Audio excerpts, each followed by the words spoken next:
Hello, everyone. Welcome and good morning. My name is Carl Walter. I'm the National Security Industry Manager here at Esri. I'll be facilitating our call today, our webinar today, titled Leveraging ArcGIS in an Intelligence Center Environment. You'll be provided with the ability to connect back with us for questions that you may have through an online survey that will be provided to you folks at the end of the webinar. And you can always connect back with me directly through the posted email address here, cwalter@esri.com. The webinar is being recorded and we'll send a link back out to the attendees via email. We are scheduled for a full 60 minutes here this morning, and hopefully, time permitting, that will allow us for a few questions at the end. You can submit those questions through an online tool. If we don't get to your question, we will respond to every question directly through the email address that you provided us when you registered. You should also see an attached white paper that you're welcome to download on GIS and Fusion Centers. And if you're interested in more specific information about how to deploy the Esri platform in a Fusion environment, there's also going to be an option on the survey tool where you can specifically request us to send you concept proposal information. The agenda this morning is very simple. I'll introduce our team of presenters, and then we'll go through a series of workflows, all of which will depict use cases specific to an Intel Fusion environment. And here's our team today. Our discussion will be applicable to a far greater audience than just law enforcement intel. We have over 1,000 registered attendees on this webinar this morning, and they're from all over the world. So included in the attendees are folks from law enforcement, emergency management, national security, military, and even corporate security, and again, worldwide attendees. There will be no steel thread through these presentations this morning, other than that we're going to follow a methodology that you should all be pretty familiar with. We're going to show tools that are specific to workflows on collection, analysis, and dissemination. Introducing the team now, our first presenter is going to be KevinArmstrong, and he's going to talk about mobile field collection and real-time reporting, where that data goes into a central repository. The workflow is going to be about opioids and heroin overdoses, and then that data will be linked to an operations dashboard as well as alerting capabilities using GeoEvent extension. Once that data is collected into that repository, Kevin's going to show some quick strategic analysis capabilities using insights. Kevin will be followed by John Petter, who will demo from within Web App Builder a few workflows on how to integrate and harness real-time threat feeds, feeds such as AccuWeather, third-party partners like NC4, as well as DHS Highfeld. And if you're not familiar with the Highfeld program, we have a special guest today. David Lilly will be doing a quick presentation on the GII and Highfield, and David is the acting director of the DHS Geospatial Management Office. Kyle Talbot will then talk about GIS and cybersecurity. It'll be a very different approach than on dealing with cyber threats than you might expect. We'll be showing cyber attack impacts to a specific geography and a specific mission, identify a specific operation that might be impaired, and how to prioritize the work of your IT group in repairing what components of your network may have been brought down, all with the focus on bringing back online mission-critical activities. Linda Beal will be the next presenter. Using insights, Linda will do some drag and drop analytics, even a little business intelligence workflows in analyzing the flow of drug money. And she'll break down data and look at it 4 different ways that will include information about a suspect that is sending cash and his home address, his bank or his financial institution or the money remitter that he's using and that institution's address, the receiving financial institution and that address, as well as the suspect receiving the money on the back end and his home address. And then the final presentation presenter will be Rob Farris, and Rob is going to show how GIS can be used as a communication and collaboration tool, and it will be a gang intelligence example explained through Esri story maps. So oftentimes you hear the Esri platform as a geospatial platform, as a mapping platform. Rob's going to show how it can actually be used as a communication tool and as a communication platform. I'm going to now turn it over to Kevin Armstrong, and he's going to talk about some tools that can help with communities addressing the heroin epidemic. All right, thank you, Carl. What I'd like to start with here is just an example of a real application in place right now at the Washington-Baltimore HIDA to address the opioid epidemic in the country. And what I'm going to show you is an example of a system that you can easily put in place using our out-of-the-box software. On the right-hand side here, you'll see just a simple form, right, that law enforcement or first responders can fill out to enter the location of an overdose. This is something that's being used in the field now to enter overdose information. Again, a very simple form for someone that's designed to be filled out in just a few seconds.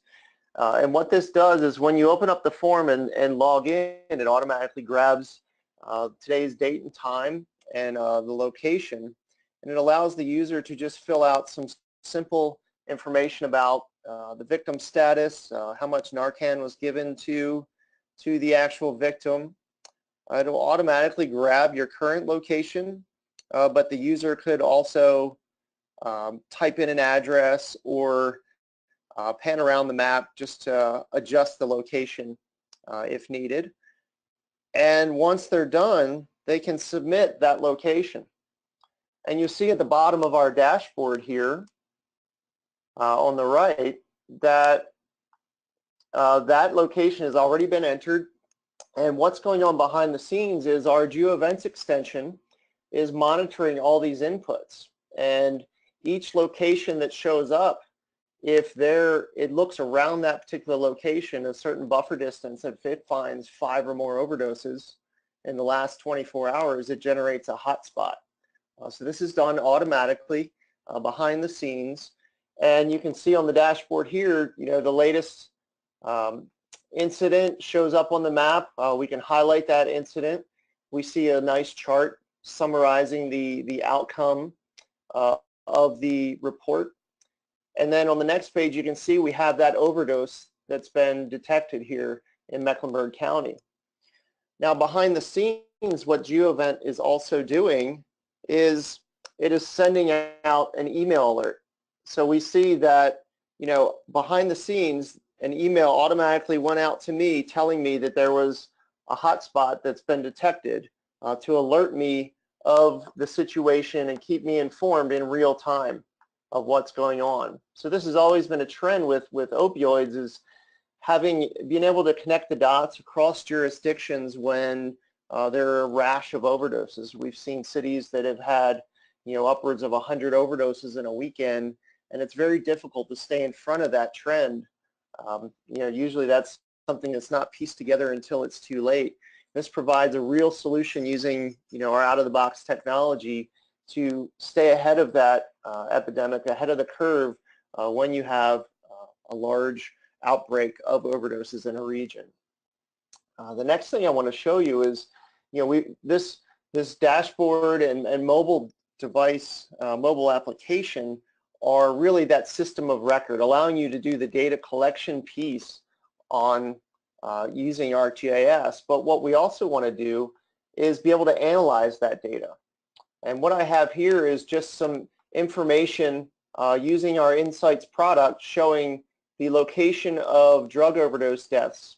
This is for Broward County, Florida. This is 2016 drug overdose locations. So not only do I want to just collect and measure this data in real time, I also want to look at trends. So with this overdose data, I can easily bring it into Insights. And of course, we have some very simple tools out of the box to visualize your data. So I can look at just the point locations. I could symbolize this by gender of victim, So looking at male and female, or I could look at the age of victims. And what Insights does automatically is it recognizes that's a numeric field, so our smart mapping automatically takes over and finds the best symbology for the type of data that you're trying to display. We can also look at this as a hotspots, so as a heat map. So I can quickly view where all the hotspots are in my data just with a click of a button within Insights. I can also summarize the data visually, so if I want to just create a simple chart of the age distribution of our victims, so I can see, are there any trends based on age?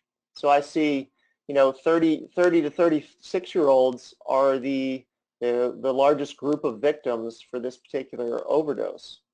And as I select that particular column in the chart here, my heat map automatically updates. So as I select each one, I can see where the trends are for each specific group, or I can select multiple groups and see those trends as well. So very simple and interactive analysis. I can do the same thing for age. Perhaps I want to, or gender, maybe I want to create a nice donut chart showing me where is the breakdown by male and female. So again, drag and drop functionality. Again, I can select males, see where the hotspots are. Same thing with females. So very simple, quick, easy to use tools for mapping your data and not only collecting it, but analyzing it and looking for trends within your agency. So we're going to show more on Insights later. I don't want to continue too far down this road because we have some more to show you. So with that, I'm going to give this back to Carl and we'll see the next presentation. All right, Kevin, that's great. So again, no custom development, all out-of-the-box capabilities. Our next speaker is John Petter, and John's going to show some different collection and analysis techniques specific to real-time data integration. And then also Dave Lilly from DHS is going to talk a little bit about the DHS GII. John, go ahead. Hey, thank you. Good morning. I wanted to show you something in the same sort of vein that was just shown there about buffering and understanding what's going on in a particular area. We're going to do it a bit interactively here in a web app builder configuration. So this is a configurable app that I've put together. Each of the widgets here at the bottom, as we call them, offer different functionality. You've got a gray base map here, as I'm showing. That's just used so the incidents stand out nicely on the map. Of course, you have the ability of changing base maps to all the different base maps that we have right out of the box. We have a legend, we have layers, and we have lots of different layers of data in here, some turned on, some off, and some configured to only be seen when you zoom in close. We also have some bookmarks just for easy navigation. We are using our situational awareness widget, and I also have a directions widget configured. So what you see on the screen right here is a feed of data on the right, and this is configured in our info summary widget. This data feed is from one of our partners, NC4, and it's a global incident feed, everything that's sort of going on of consequence right now. And you can see that I have them broken down in here by category, so I can look at sort of security events. I've got these again subdivided, so we can look at something like a protest and see where that might be happening in the world. And I'm just sort of randomly clicking here on this is live data, real live data. It's nothing that I've created. We've got some hazmat incidents going on, so there's a chemical spill right here, and that might be of interest to us. So if I wanted to understand what does that chemical spill mean to me, to my agency, to my business, we can use the context menu and set this as a location. When I set that as a location, it actually invokes the situational awareness widget. So the situational awareness widget is populated with a full set of data. Some of this is Esri data, so I have an Esri office, and you'll see there's actually an Esri office close by right here. I can see data which is coming from the Highfeld Open, data collection, and you can see that I have airports around here. I also have railroads, and you can see the actual railroads being depicted right through this buffer. So right out of the box, I chose a 3-mile buffer, and that was just the default that I selected. But we can easily make that buffer much larger and use that now. So it depends on the type of event. You may have a different business case for a different type of event for a different buffer size. Some of the other really useful features in here are if I needed to communicate with the airports that were within this area, how do I easily extract the data? At the bottom, I have a little arrow to download, and that just downloads a CSV file, which I can now use in Excel or drop into my notification management system to notify all these locations. So it makes it really easy to capture the data. From this one, I just captured it from one tab, and from here, I could download all of the tabs at once. Apart from just the point data and the NC4 data, I've also brought some other information in here. So we actually have some data coming in from NOAA. We've got some tornado warnings. So if we look at a tornado warning, I can set that as a location, and again, we'll automatically set that as a buffer location and understand what does that mean to me. There's a tornado, who do I need to warn? Do I have people in that area, businesses, critical infrastructure? So the app really is less about the data that I'm showing you and more about bringing your data in to use in this environment. So the feed here could be something like this from NC4 or weather, or it could be your own point data or polygon data. On top of that, I've also got the ability to draw my own polygon. So I've got some tools here where I can drop my own point, I can draw a line, or I can draw my own polygon, and I can just drop that on the map and understand what's going on in that particular polygon. So it's a very flexible configuration to put together. The other thing that is incredibly useful about this tool is on the situational awareness side of things is to be able to capture a point in time and all the elements of that event. And then I can use that later on for something like an after action review or a briefing. So once I understand that I've got an incident and I've got affected infrastructure, I can choose to create a snapshot with the snapshot widget right here. The snapshot creates a folder, and these are some snapshots I took the other day. The folder takes a point in time of all of the data and creates a web map automatically. So this is just a standard web map, as you've probably seen throughout our platform. And I've now got all of that information captured right here statically. So as an event unfolds, I can see what's going on. That then lends itself really nicely to bring itself into a briefing tool, such as a story map. So if I have to brief on this incident, I've got an interactive map right here where I can walk through and tell the different stories of different incidents or one incident as it unfolds throughout the event. I did mention that some of the data here was coming from Highfeld, and again, this is Highfeld open data. You may know it as HSIP previously. That this data here is all coming directly from here. So to talk a little bit about this and the GII, I'd like to hand it over briefly to Dave Lilly. Hey, good afternoon, everybody. So my name is Dave Lilly. I am in DHS, Department of Homeland Security's Geospatial Management Office. I'm just going to talk briefly about the Highfield program and then the DHS Geospatial Information Infrastructure. So first and foremost, many of the capabilities that you saw today and what you will see after my little presentation here, if you wanted to get started and you didn't have an infrastructure set up, the Department of Homeland Security has fielded an enterprise capability in a sensitive but unclassified environment. So if you want to get started and you want to work with some restricted or some sensitive information, we can provision your login and pass, assign you a group, and you can get started with some of the capability and some of the mapping capabilities that you just saw a few moments ago. So we offer that capability as an enterprise service to the fusion centers and other mission partners at the state and local levels. In addition to that, we have a pretty robust data program, and that's called Highfield HIFIELD, and that's the Homeland Infrastructure Foundation level data program.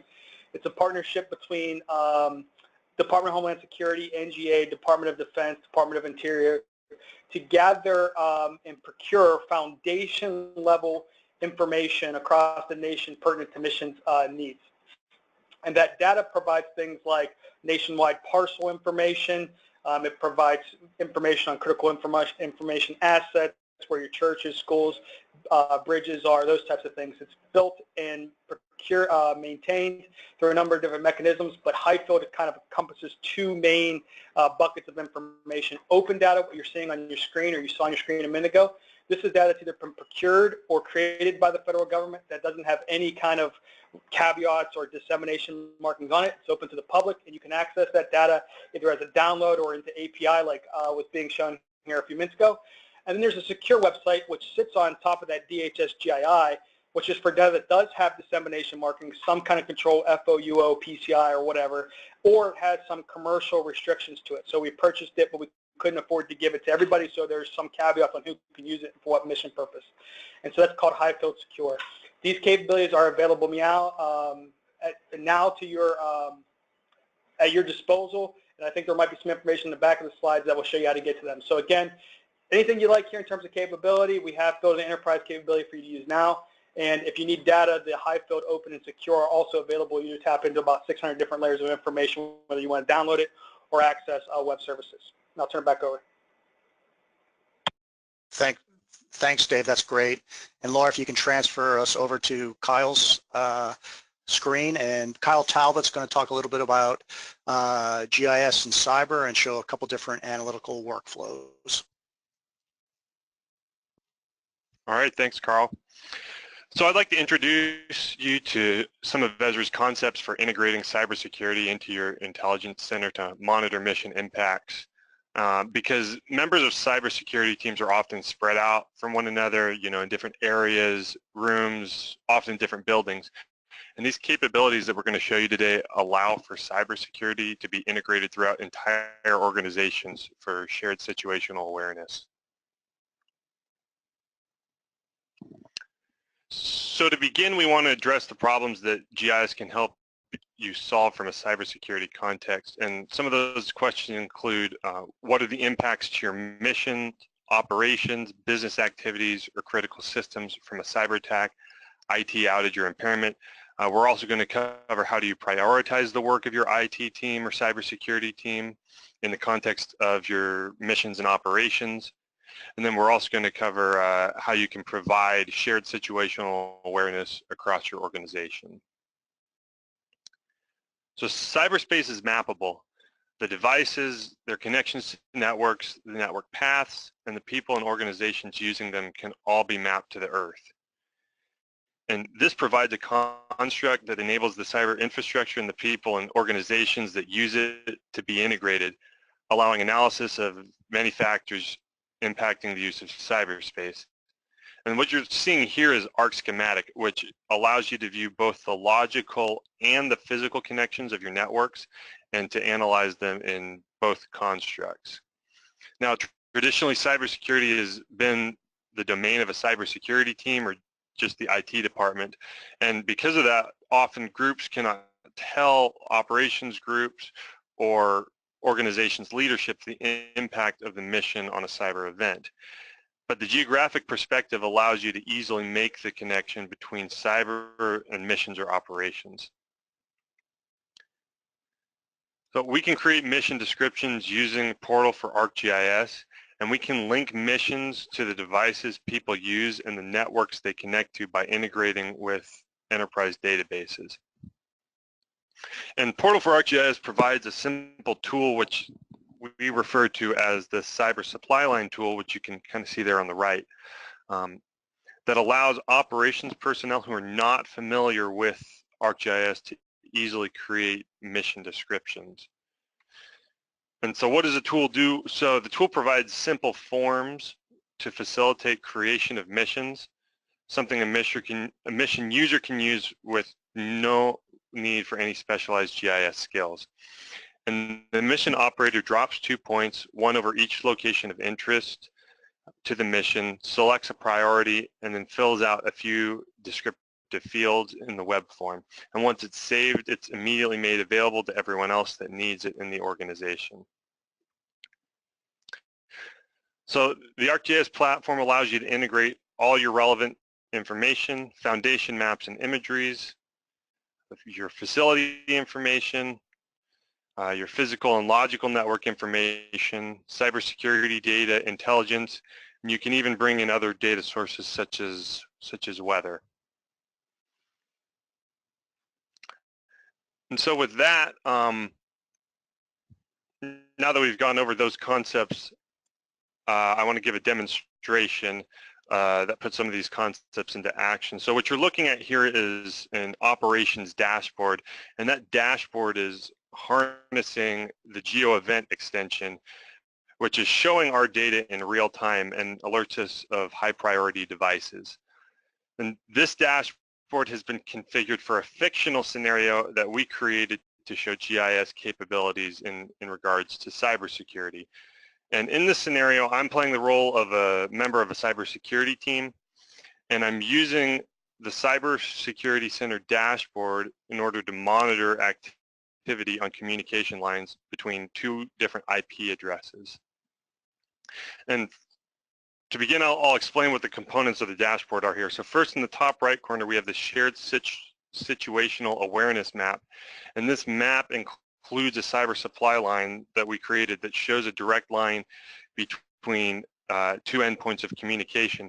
And it also shows the two physical network routes that connect those points, one being the primary route and the other is an alternate route. The map also includes our entire cybersecurity network, which is shown in yellow, ports along the network, as well as our campus area network that's just for our organization.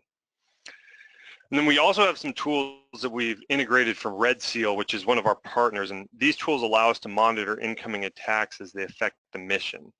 So the other map you see here in the bottom left corner is showing a live stream of the locations where incoming cyber attacks are coming from, and then the chart above that map shows the number of attacks per country as they're coming in. So now I want to draw attention to that alert that just popped up. So this came in our intrusion detection system, which has been configured to alert us of cyber attacks that are mission specific. And it indicates a malware penetration on the router in our CSL. So I will use the map to zoom into this device. And when I click on the node to identify the vulnerability, I can drill into the details using Red Seal. So looking at the details, I see that it's a known vulnerability, and then I can grab the ID and then search the National Vulnerability Database for patches. I see that there's a patch available, so I download it, and then I patch the affected device. And once that's done, I can then search for other devices that may have the same vulnerability using the cyber query tool that's also available within the dashboard. And when I do that, I find that there are an additional 12 devices that have been affected with the same vulnerability. But instead of randomly beginning to patch them, I look for any that may be on my alternate or primary routes, and I patch those devices first. And as you can see, there are two of them. One is here on the primary route, and one is on the alternate path. So once I'm done patching those devices, I send a notification to the security operations chief that there's been an intrusion and that it's been patched. And this alert is then sent out to the rest of the team through the dashboard. So that's the demo. As you were able to see, we were able to discover what the impacts were to our mission. With that knowledge, we were able to prioritize our work. And then we were able to provide shared situational awareness using the operations dashboard so that the entire cybersecurity team had access to that information. So with that, I'll turn it back over to Carl. Okay, Kyle, thanks very much. We're going to now switch screens over to Linda Beal, and Linda's going to demonstrate insights for the next 10 or 15 minutes or so. And I'm just going to kind of go over a little bit about her data set again, because it's one of the more complicated data sets we're using, because it's a lot of different address information. So this is going to be a kind of a financial analysis money laundering workflow where, as I said earlier, there's a suspect and his home address, his bank of choice. They're not the Banks of America, the Wells Fargos. They're using, you know, some of the neighborhood money remitters like a 7-Eleven or, you know, some of the corner stores.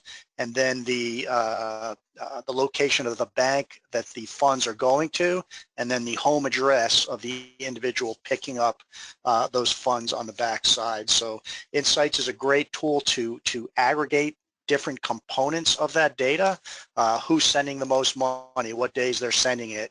It gives you a great idea of decisions of, I live in my neighborhood, but I'm traveling, you know, 10 miles to actually wire the money. So I'm going to turn it over now to Linda, and she can walk you through several different workflows, again, in Insights. Okay, thanks, Carl. So Kevin's already shown you a brief introduction to Insights. I'm going to show this a little bit more, and as Carl's just demonstrated with the data that he's just described. So we work within workbooks. So I'm going to open up a workbook, and I'm going to step through this analysis right from the start so you can see how we can do it. You can bring in your data from multiple different data sources. You may have geographic data, or you may just have something as simple as an Excel table. So I'm going to bring in just that Excel table. You might have databases that you want to connect directly to databases, so we can do all of that. And you can combine all of the different data. So you'll see the Excel data I brought in. I have multiple different sheets within that database. So I just want to bring in the one worksheet. So I'm going to bring in some information on the sender who's actually been sending this drug money through the banks. So first of all, you can see that I can expand all of the information that I have sitting in that Excel spreadsheet. Of course, we could view that as a table just as you would expect to. So just as you'd see it in Excel, we can add fields and do calculations just as you would there. But we can also start to analyze this data straight away. So just by looking at any one of these fields, I can drag this across. I'm dragging across the sender name. And you can see I can create a table or a chart straight away. So I'm just going to create a chart of that. So now immediately, just by dragging that one single field, we can see all of the number of transactions that each one of those senders has sent money from this Excel spreadsheet that I had the information in. If I want to drag two fields, so I want to take the sender name and the amount of money that they sent, I'm going to drag that across to another chart, and now we can see side by side the names of those people, and in this one I can see the amount of money that was actually sent as well as the number of transactions that was taken to do that. So we can start to analyze this data just within charts and tables straight away directly from Excel, but you can see I actually have some geographic information within this. So I can use this by enabling the location. Immediately is going to pick out those XY coordinates, and you'll see now I actually have coordinates added to my data.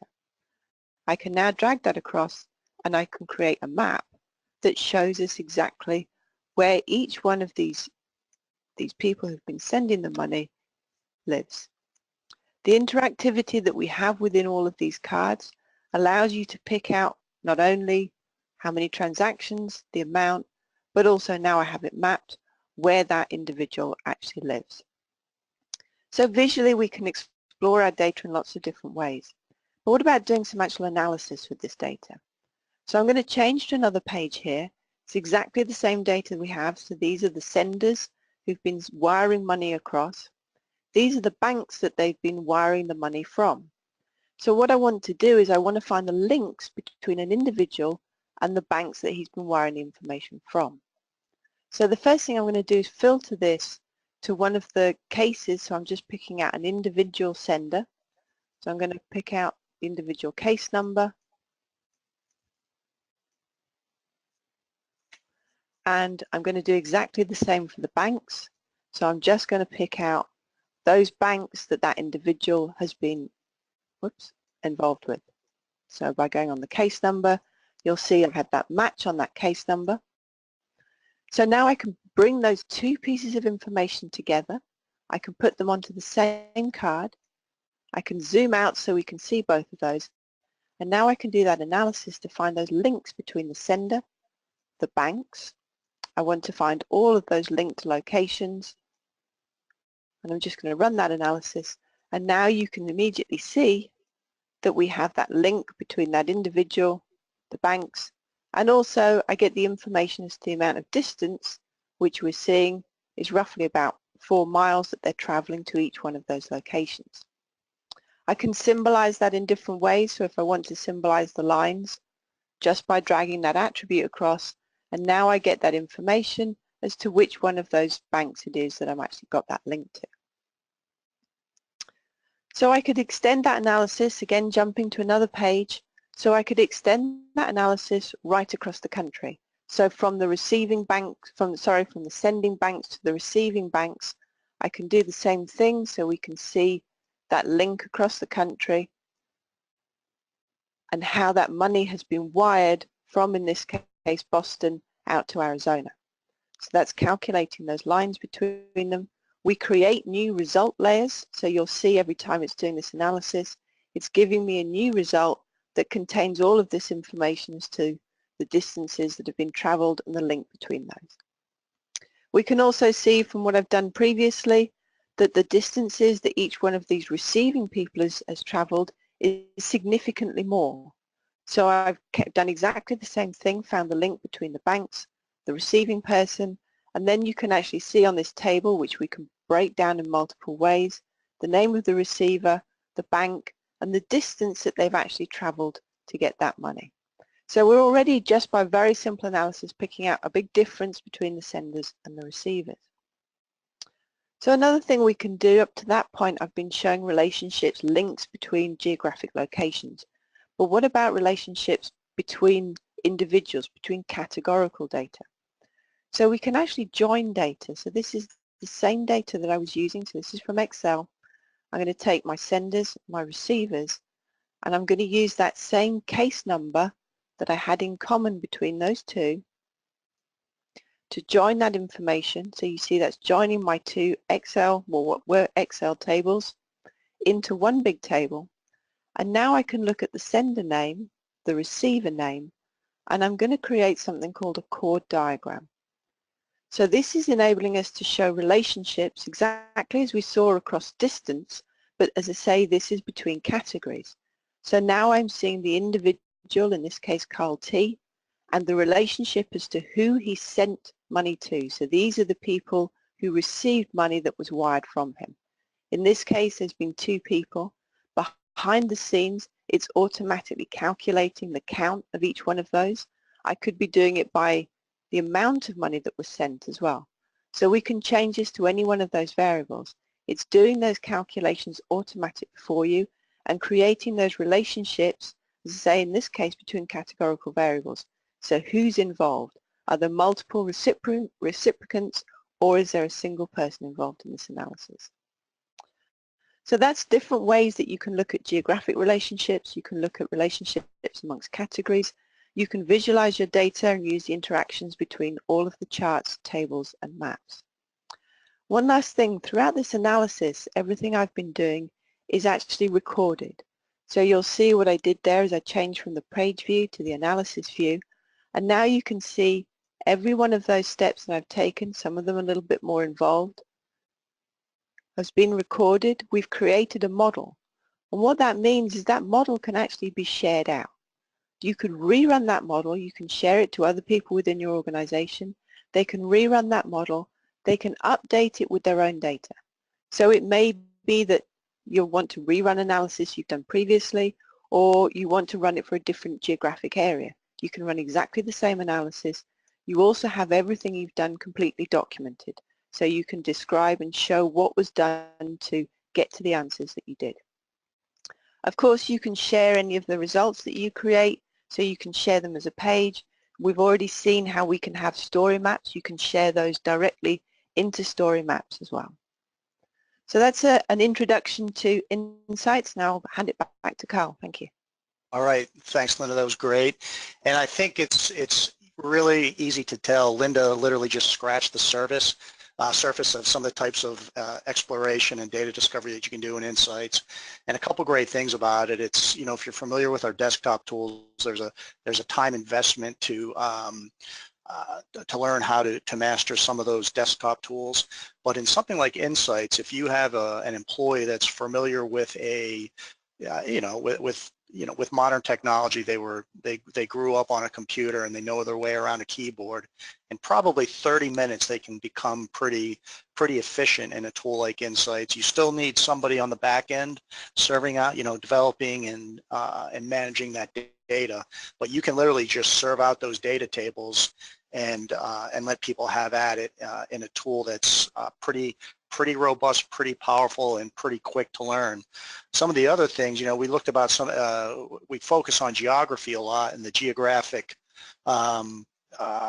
analytics behind some of the things that we're doing, but you could also see that Linda was, looking at behavior, why Carl T, the suspect Carl T, decided to wire certain amounts of information to one individual rather than other individuals. And you can look at some of the behavioral aspects too. And we're going to now turn it over to Rob Farris as the next presenter, and Rob's going to demonstrate a couple different workflows and story maps. And like I said earlier, we talk about Esri as an analytical platform, as a mapping platform, but within that, it's also a really powerful and robust storytelling and communication and collaboration platform. And Rob's going to show a couple different examples on how you can leverage story maps within that environment. Hey, thanks, Carl. So identifying and tracking threats is a key national security function for many of us. The communication and collaboration amongst several organizations is definitely a challenge. So what I want to show, like Carl said, is how the shortlist story map template can be used to provide a quick and easy tool to address this common need for a lot of you. So what we're seeing here is a gang member gallery. It's pretty simple. You have a map to show the last known location or the registered address for some of these gang members. As you zoom in and out of the map, it interacts with the gallery on the side. You can also interact with some of these photos on the side to click on the individual and get more biographical information. Also, you can see their location on the map as you highlight each person individually. You can also sort it out by different threat category or gang association for these individuals. So now a gallery like this and an application to get it stood up only takes a few minutes. So I'm going to do that right now. So taking a spreadsheet with all the information for these individuals, I can use the map viewer, take that spreadsheet, and just drag and drop it onto the map. And I'm going to go ahead and add the county boundaries for this jurisdiction real quick, just for reference. This is Sacramento County.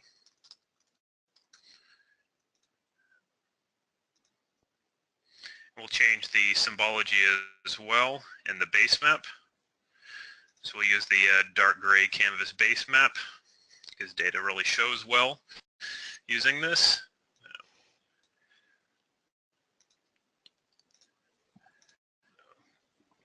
Change the fill, change the outline real quickly. Okay, and now that I have the symbology and the data onto my web map, I'll save it.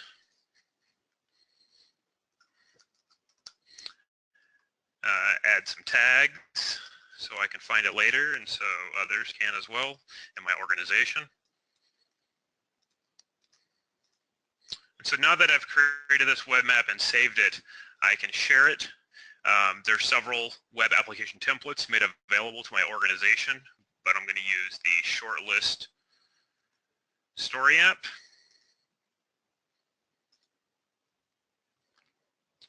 And again, name it, can put some summary information in there and tags that make it easier for others to find. And then once you've done that, It's going to allow you to configure the application and customize it a little bit before you share it out to your organization or to several organizations. I'm going to sort and create those tabs by gang type. And I have a prompt here that's going to look through all my header information, which allows me to select the fields I want displayed to my audience. I'll just click through most of these, all the biographical information, and where the mugshots are stored in my system.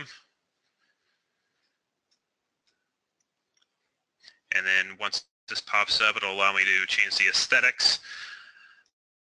The crypts are obviously not green, so we'll change that to a blue that's more appropriate. The bloods are already red. The Norteños will change over to a black. The Sereños will just choose a simple brown color. A little bit different brown. There we go. And as far as the settings go, I'm going to come up in here. I'd like numbers to be associated with the photos and their location, so I'll check that option on. As far as the header information goes, I want to simplify my header, which allows more of the surface to be used for the actual application itself. So I'm going to go ahead and minimize the amount of space taken up by the header information. And save it off, and we're done. And so in 5 minutes, you can just take some information, biographical information about known threats in your area using the short list story map web template, and you can post an application that could be used across your organization or shared with your partner agencies to collaborate about known threats in your area. And with that, I'll send it back to Carl. Okay, great, Rob. Thanks. So that is the end of the presentations. We have time for a couple of questions, I think, and I'm going to throw the first question out to Linda Beal. Linda, the question came in about the next release or the next update for Insights. Do we have tentative or exact dates on when that's going to happen? We have tentative dates. So we've already had 3 releases now. We release every 2 months, so we have a very rapid turnover. The next release that we're going to do is going to be Insights version 2, and that's going to be available in line with Enterprise 10.5.1, and that's at the moment penciled in for being around about the time, sort of summertime, so in time for the Esri user conference that we have. Okay, so sometime in July, it sounds like. Great. That's and then right. we have one question for John Petter, I believe, here. And John, the question, a couple of questions came in on the situational awareness widget and the ability to create reports from within that widget. Can you respond to that question? Yeah, sure, Carl. Actually, I don't know if we have time. You could even pop back to my screen, and I can show where that is done. So there's a couple things on creating the reports, and also I saw a couple of questions coming in about creating the snapshots. So this is the builder experience inside Web App Builder. I showed you the finished app before. This is actually how we pieced it together. So within the widget here, and it's all just configuration, there's no coding to be done. Right in here, right now, at the bottom of my widget configuration, I've got some options here to enable the snapshot, which is a functionality that I showed during the demo. But what's coming in very short order is another checkbox here, which will be Create PDF Report. So then when you understand what that information is you're viewing around the situational awareness, that can be automatically then sent to a PDF report, and there'll be two styles of reports available for you. There'll be a summary report, so it might be, for instance, if you had hospitals listed here, number of beds available, etc., on statistics on the hospital. Then there'll be a detailed report as well. So once you've done your situational awareness viewing and got the information, you can then generate a PDF and quickly email that out to any parties that need access to this information. So it'll just be another piece of the configuration right here, and you'll have not only the CSV download, the snapshot right here, and then underneath you're going to have a reporting. I think it's going to be a really good feature and addition to this widget. Back to you, Carl. Okay, great, Sean. Actually, we're going to switch over to Linda Beal's laptop now because a question came in on Insights and the ability to integrate in demographic data, quality of life data with some of the Insights workflows that she was showing. So Linda, Okay. it was kind of an open question, but however you want to address that's fine. You might want to zoom into one of the suspect neighborhoods that was sending out hundreds of thousands of dollars and just see what some of the characteristics of that community might look like. Okay, let's do that. So I'm going to add in some data. I have data on Boston neighborhoods here. I'm going to go back and add in that Excel data that I had. We'll just add it all in. We'll take the sender table and just geo-enable that again. So I've got the coordinates there. So I've got my neighborhoods here. So what I can do is I can actually enrich that data. So if I open up that browser, this allows me to explore that data, and you can see we have it to the United States. We have lots of different countries in there you can explore, and I can add in a choice of all sorts of different variables. Let's just pick something like income, the median income. Let's apply that, and hopefully that'll work. So what that's going to do is that will bring down all of those variables related to what I chose. In that case, it was median household. I could have added in multiple different variables. So this has given me the household income back. What I can do there is I can change that to a rate or ratio. I can drag that across, and you'll see that that will now style that by the income in this case. So now we're seeing the spread of that income across that area. Let me take those sender names, put them across onto that same map. You'll see that they're down in here.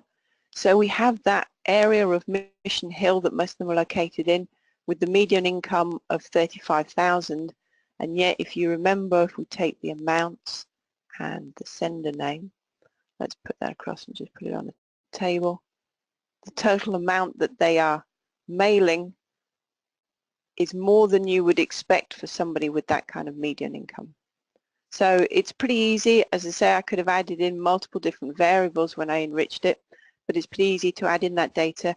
We also, I should mention whilst I'm here, that we actually provide a lot of these boundary data sets. So in here in this boundaries tabs, I haven't put them in here just yet, but we actually provide it as part of Insights, multiple different boundaries, the census boundaries, so census block groups, tracts, whatever it is for multiple countries, just the census data. So that's just provided as a convenience so that you can do exactly this kind of analysis without having to go off and find the data.